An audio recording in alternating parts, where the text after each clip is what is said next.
qu'on pourrait appeler les antifas, les nantifas, justement.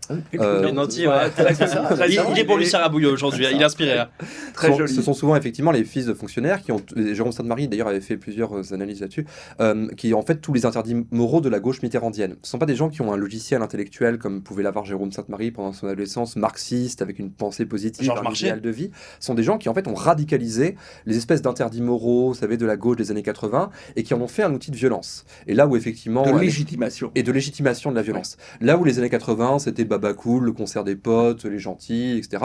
Là, on est passé sur effectivement une espèce de durcissement, de radicalisation, et qui en plus ne propose rien. Il faut bien que les auditeurs comprennent, vous différenciez le Parti communiste de l'extrême gauche, il faut bien que les auditeurs comprennent la différence entre un logiciel marxiste conscient et convaincu de l'antifascisme. Un marxiste, c'est effectivement quelqu'un qui va analyser la montée, je sais pas, d'un nationalisme autoritaire comme étant le résultat d'une crise économique, d'un déclassement de la petite bourgeoisie. Bon, c'est les faits qui l'intéressent, vous voyez, les faits socio-économiques. Alors que ce qui va intéresser l'antifa va avoir un logiciel qui va être un logiciel moral, moralisant. Vous voyez, pas un logiciel intellectuel. Il s'interdit de penser la situation, et quand on s'interdit de penser la situation, ça ne peut déboucher qu'effectivement sur des comportements violents, parce qu'on n'a plus les armes du langage, on a les armes effectivement des poings.